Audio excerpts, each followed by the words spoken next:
अस्सलाम वालेकुम। मैं निसारा आलम, टीचर रज़िया जसनोवा गबरा। आज हम पढ़ेंगे अकबर जयपुरी की गज़ल। पहले हम अकबर जयपुरी के बारे में जानते हैं। आपका नाम सैयद मोहम्मद अकबर और तहल्लुस अकबर है। 23 अक्टूबर 1928 को राजस्थान के शहर जयपुर में पैदा हुए, इसीलिए अकबर जयपुरी के नाम से जाने जाते हैं। वालिद का नाम आगा सैयद अली आबदी था। अकबर जयपुरी पेशे से उस्ताद थे। आप 20वीं सदी की चौथी दहाई में कश्मीर आए। इससे पहले ही आपका अदबी सफ़र शुरू हो चुका था।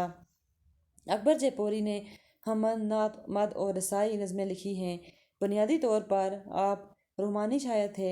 शमा फ़रोज़ां, शबाब वतन, सात शिकस्ता, फ़िक्र व ख़याल और फ़िक्र व फ़न आपकी शायरी के मजमूए हैं। अकबर जयपुरी 1998 ईस्वी में श्रीनगर के हुसन आबाद और रैनावारी इलाके में वफ़ात पा गए। अकबर जयपुरी की ज़बान को पूरी दस्तरस थी। वो हर किस्म के ख़यालात फ़न बनाकर पेश करते थे। असरी करब भी उनकी शायरी में मौजूद है। अब हम उनकी गज़ल पढ़ेंगे। पहला शेर है, किसको मालूम मिले हाक में मंजर कितने, अपने आईने छुपाए हैं सिकंदर कितने। अकबर जयपुरी इस शेर में दुनिया की बेसबाती बयान करते हैं। इस दुनिया में कितने खूबसूरत मंजर ख़त्म हो गए, अब किसी को मालूम नहीं। मतलब ये है कि दुनिया में नए नए मंजर पैदा होते रहते हैं और ख़त्म भी होते हैं। इस तरह दुनिया और दुनिया की हर चीज़ नापायदार है। इस दुनिया ने नामालूम सिकंदर जैसे अजीम बादशाहों को ज़मीन के अंदर छुपा रखा है। वो मिट्टी में मिल गए हैं और हमेशा के लिए ख़त्म हो गए हैं। दूसरा शेर, तशना लब तरसा किए प्यास लिए आँखों में, और महलों में छलकते हैं रहे सागर कितने। तशना लब प्यासा, शायर फरमाता है कि इस दुनिया में मरोती की इंतहा है।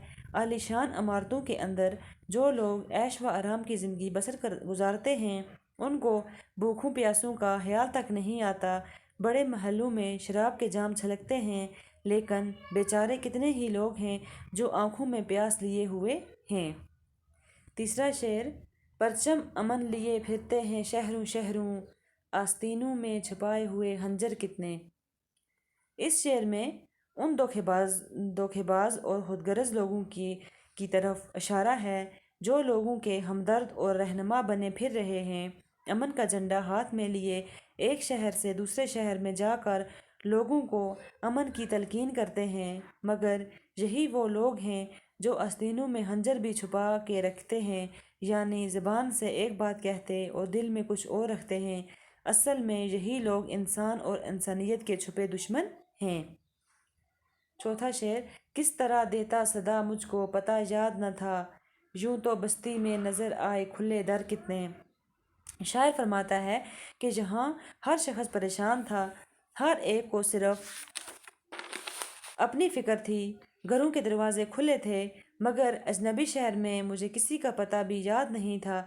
मैं पनाह की तलाश में था, मगर किसी को किस तरह आवाज़ दे सकता था। इस शेर में असली करब का बयान है। लास्ट शेर इसका, देख का तशना लबी मेरी ताज्जुब ना करो, मैंने सहराओं को बख्शे हैं समुंदर कितने।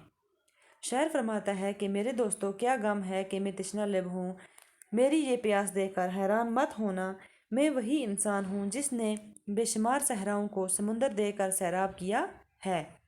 अब हम इसके अल्फाज माने पड़ेंगे। मंजर कहते हैं नज़ारा, सिकंदर एक मारूफ यूनानी बादशाह और फातिहा। सागर जाम शराब का प्याला। तशना लब नहायत ही प्यासा नाकाम। परचम झंडा, दर दरवाज़ा सहरा बियाबान। अब हम इसके सवाल जवाब पढ़ेंगे। पहला सवाल है इसका, अमन का प्रचार करने वालों की आस्तीनों में क्या छुपा हुआ है। इसका जवाब, अमन का प्रचार करने वालों की आस्तीनों में हंजर छुपे हुए हैं। दूसरा क्वेश्चन, तशरीह करें।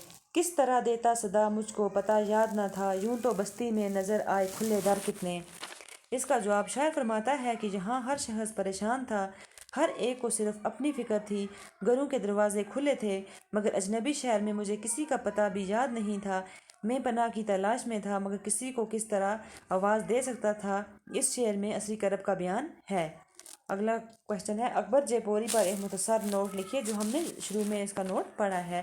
تو بچوں آپ کو یہ سمجھ آیا ہوگا، تو انشاءاللہ کل ہم اس دوسرا ہمدم کشمیری کی غزل پڑھیں گے۔ شکریہ۔